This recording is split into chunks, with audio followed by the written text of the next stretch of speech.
tudo bem? Hoje nós vamos falar de mais um filme que foi concorrente ao Oscar de 2024, que é um filme que apareceu assim como uma surpresa. Às vezes acontecem isso, né? Filmes que não são comentados de forma nenhuma durante o ano e que são lançados de uma maneira meio bombástica no fim do ano, já com o intuito de causar um impacto para concorrer à época dos grandes prêmios, né? E acho que esse foi o caso desse filme, que é o filme chamado Nickel Boys, ou no Brasil foi traduzido como Reformatório Níquel, que está disponível na Prime Video e concorreu a vários prêmios aí de Globo de Ouro, né, no prêmio da Academia de melhor filme do ano e de melhor roteiro adaptado. Infelizmente não ganhou nenhum dos dois. Agora, quando vocês assistirem, já ocorreu a premiação, então eu já sei que ele não ganhou, mas ele ganhou vários outros filmes de outras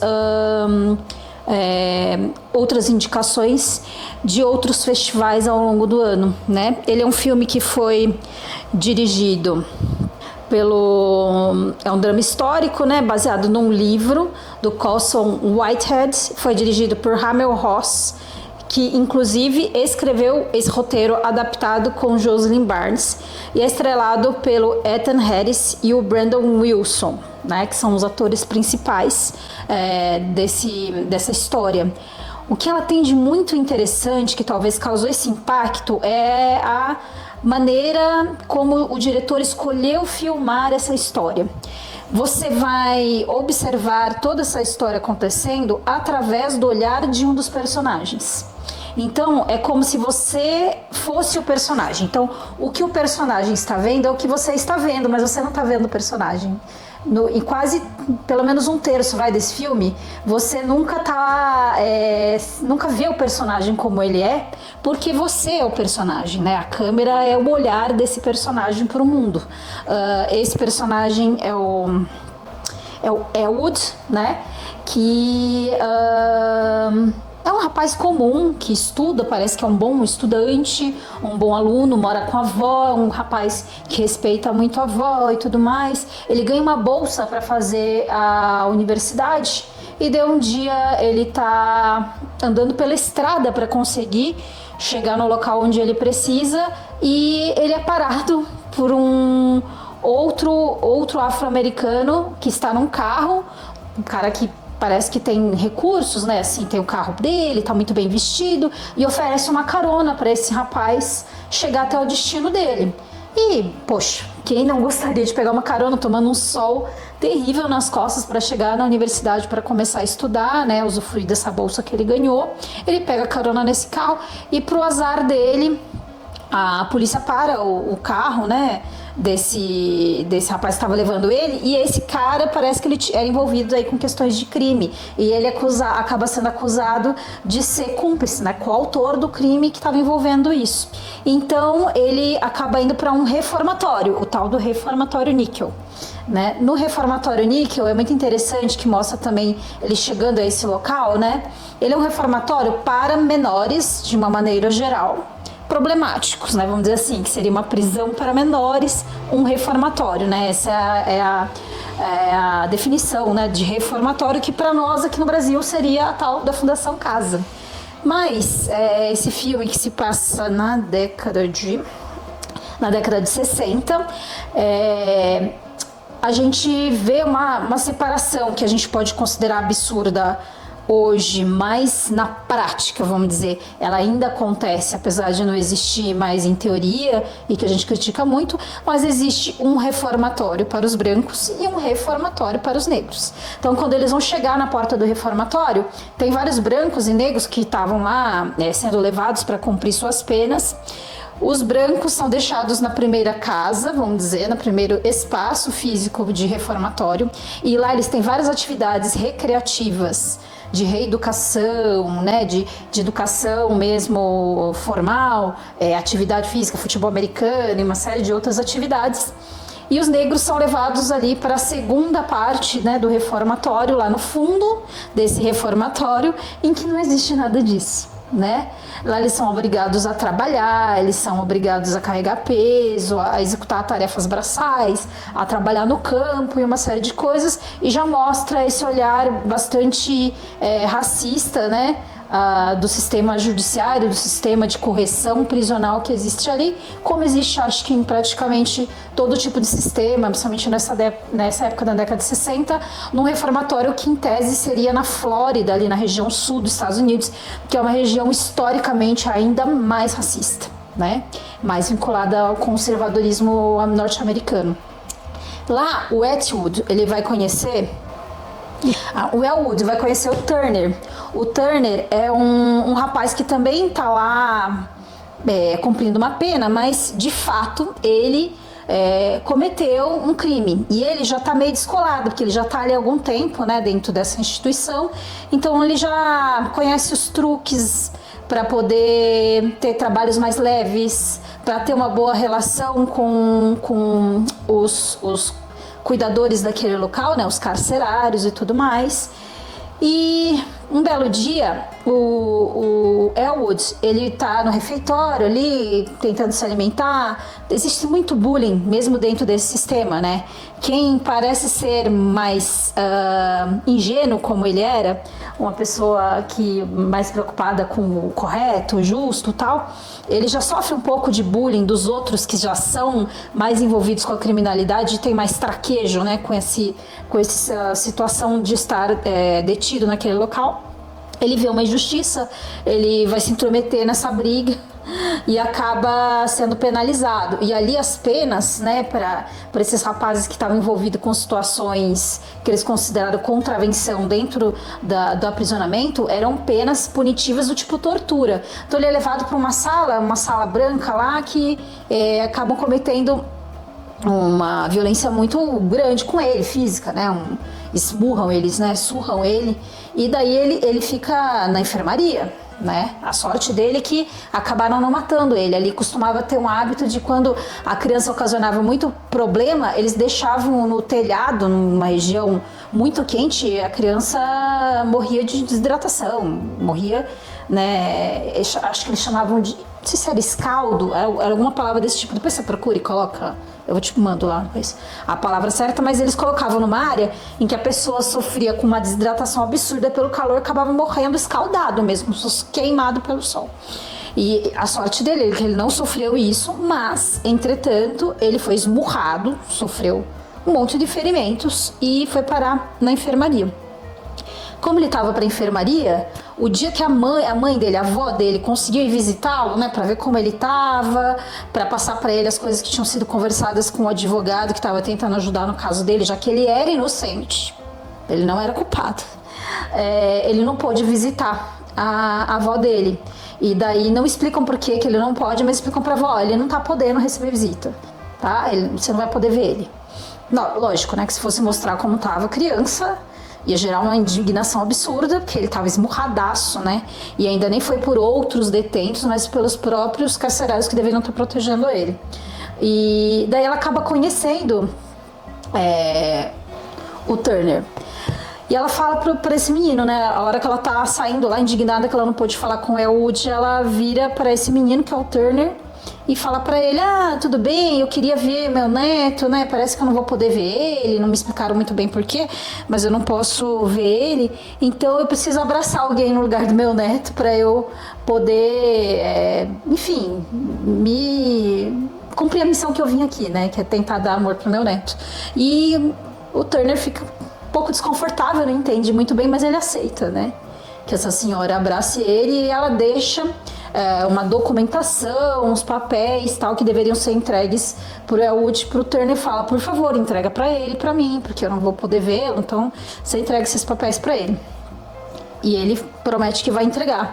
Depois a gente vem a entender que ele nem entrega esses documentos, nada, para essa senhora, mas ele começa a ficar mais amigo do Elwood. Eles criam um laço de amizade, né? E eles começam a usufruir disso que eu estava falando, que o Turner faz, de conhecer estratégias para fazer trabalhos mais simples. Por exemplo, às vezes um dos coordenadores lá, um dos chefes, levava algum desses meninos para fazer trabalho de conserto, trabalho de de pequenos trabalhos de arrumação das casas próprias deles. Então o Turner tinha esse truquezinho de, em vez de estar trabalhando lá na roça, no calor, né, no trabalho pesado lá dentro do reformatório, ele conseguia essa vaguinha em que ele ia na casa do chefe lá do reformatório para limpar a piscina, para limpar as calhas do telhado, e daí passava a tarde lá na piscina, né? Limpava a piscina, daí ficava um pouco lá na piscina, a dona da casa oferecia um refresco para eles. Então, na verdade, ele encontrava uma maneira de tornar aquela internação longa que ele provavelmente teria, porque ele já tem outros históricos de crime, a ficar lá dentro de uma maneira mais confortável. Só que eles começam a descobrir diversos tipos de corrupção em que se utilizavam essas crianças, né? Acho que a principal, e que se torna uma das coisas que indigna demais o Elwood, é o fato de que esses meninos do reformatório que eram negros lá, eles treinam boxe. E eles treinam boxe para esmurretear mesmo, para um machucar gravemente o outro. E depois tinham competições, que eram competições entre, né, vamos dizer, entre detentos lá, que eles faziam como algo esportivo, mas alguns desses carcerários aí, eles apostavam em dinheiro, a vitória ou a derrota de algum deles. E obviamente tinham aqueles que eram muito fortes, tinham uma probabilidade muito maior de ganhar. E a maioria deles eram desses meninos que estavam no reformatório lá na área onde ficavam os negros. E daí chega uma hora que eles chamam desses meninos para conversar, e o Elwood e o Turner estavam escondidos ali, porque eles ficavam escondidos às vezes nesse lugar que não é o prédio principal do reformatório. E daí o que aconteceu? Eles ouviram o cara falar para ele: olha, eu preciso que você perca, eu preciso que você desista da luta e você perca, né? E isso tinha a ver com uma questão financeira, e isso acaba realmente acontecendo, né? A luta deveria seguir de uma maneira e chegar no final, o menino deveria desistir da luta, só que ele fica tão emputecido assim com ele ser obrigado a fazer isso, que ele não aceita. Ele vai lá no final esmurrer o carinha que tinha que perder, porque ele era melhor até o final. E esse rapaz aí é punido por não ter obedecido, vamos dizer assim. Então, descobre-se ao longo do tempo, isso me lembrou demais um outro filme que eu falei há pouco tempo atrás, que é o Sugar Cane. Dentro desse reformatório existia também uma forma de um cemitério clandestino em que se enterravam essas pessoas que eram colocadas para escaldar lá no telhado, como eu tinha falado, ou que eram mortos de uma diversa série de situações, né? De uma maneira ilegal e tudo mais. As pessoas sumiam, eram pessoas à margem da sociedade, ou não se perguntava ou não justificava por que a pessoa sumia, já que os parentes também eram pessoas simples. A gente descobre que o processo do Elwood não foi para frente porque o advogado que a avó contratou e falou que ia conseguir tirar ele de lá, vai embora da cidade, some com dinheiro e não resolve o caso. E ela não tem mais recursos para usar para poder defender o neto dela. Então ele perde completamente a esperança de ser defendido ali, e a justiça realmente não tinha o menor interesse em rever o processo dele, enfim, porque ele é uma pessoa desinteressante para a sociedade, sem recurso, à margem da sociedade, então ninguém ia fazer isso. Um belo dia ali em que ele está ali dentro, vamos dizer, a fiscalização do sistema carcerário dos Estados Unidos vai aparecer ali no reformatório, para poder observar como estão sendo cuidadas as pessoas. E daí nesse dia até os detentos falam: hoje vai ter sorvete, hoje vai ter sobremesa, hoje vai ter suco, hoje vai ficar tudo limpo, hoje ninguém vai ser agredido, tal, por causa da fiscalização. De fato, é o que acontece, né? Tem um monte de regalia, eles são tratados super bem, os meninos estão todos limpinhos, uniformizados, arrumados, o lugar tá limpo, tá tudo em ordem e tal. Mas essa era a chance que o Elwood viu de poder mostrar as irregularidades que aconteciam naquele lugar. Então ele combina com o Turner que eles iam dar um jeito de dar uma enganada, né, no grupo de carcerários que estava acompanhando essa equipe de fiscalização, para ele conseguir entregar uma carta denunciando tudo que acontece ali. E na verdade, e nessa hora aí eu até me esqueci que eu comecei falando dessa parte da direção, né, e da cinematografia, da direção também que o cara escolhe. A gente começa, desde a hora que a gente tem o contato do Elwood com o Turner, a ver quem é o Elwood, quem é o Turner, e daí a câmera ela vai transitando entre imagens que a gente vê através do olho do Elwood para imagens em que a gente vê o mundo através dos olhos do Turner. Às vezes até a gente se confunde um pouco por conta disso, dessas transições. Mas nessa hora a gente está vendo a imagem dos dois, né? Então a gente está sendo o observador externo da situação. E ele, por fim, consegue realmente fazer uma tentativa de denunciar o que acontece ali. Só que ele acaba sendo descoberto, né? E daí eles sabem que vai acontecer algo muito sério com ele, porque já descobriram que ele estava fazendo isso.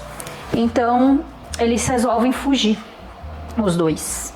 Os dois encontram uma maneira de conseguir sair de dentro do reformatório de madrugada, pegar a bicicleta e fugir de bicicleta, né? Ali pela estrada onde eles estavam detidos.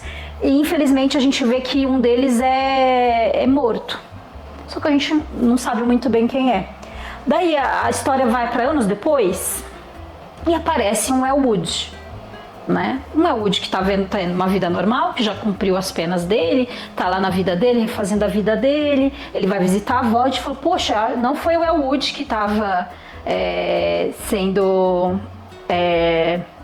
procurado por ter dedado o que estava acontecendo ali, que foi morto, né? Eu tive a certeza de que era ele que tinha sido morto, mas na verdade não, porque se era o Elwood que estava e ele foi visitar a avó e tudo mais, então ele sobreviveu, e quem faleceu naquele dia foi o Turner. E daí a gente descobre do meio pro fim do filme, e aí vem o grande spoiler na minha opinião, de tudo que acontece de mais importante, que de fato o Elwood morreu e o Turner conseguiu fugir. E para ele conseguir sobreviver, ele procurou uma nova identidade. E ele usou a identidade do Elwood. E a avó do rapazinho soube, né, que o menino de fato morreu. Mas ele foi abraçado por aquela família. Então ele se tornou Elwood. E essa história no final é contada por esse outro menino como Elwood sendo Turner. E daí conta, né, no fim do filme, da injustiça do sistema carcerário, né? Naquela época era formalmente separado negros de brancos, mas que na prática hoje em dia você pode ver a proporção de pessoas negras que estão aprisionadas, seja aqui, seja nos Estados Unidos, seja em qualquer lugar do mundo, em comparação com brancos que estão aprisionados, né? Como são tratados os prisioneiros e como é a abordagem policial de pessoas negras com a abordagem policial, pena, número de anos e a forma como os brancos são tratados no regime prisional. Então esse filme fala muito do racismo e da injustiça social que acontece. Esse rapaz sequer cometeu um crime, não houve qualquer possibilidade dele se defender. Quando ele teve a oportunidade de fazer justiça, ele foi morto, porque o sistema não permite que exista justiça de fato. E a forma original de contar essa história, eu acho que a grande sacada desse filme, né? Que é utilizar essa câmera subjetiva, né, através do olhar de cada um dos personagens para contar a história, e que no final nos confunde, porque como é o Turner que se tornou o Elwood e a câmera se torna subjetiva para ele, a gente não sabe mais se é o Turner ou é o Elwood que virou, mas para mostrar que ele ali usufruiu da personalidade. Então ele se tornou de fato o Elwood, né? Ele usou a identidade e a família daquele menino que morreu, mas foi uma maneira dele sobreviver, conseguir superar, né, essa história trágica que aconteceu com eles ali. Poxa, não sei se merecia melhor roteiro adaptado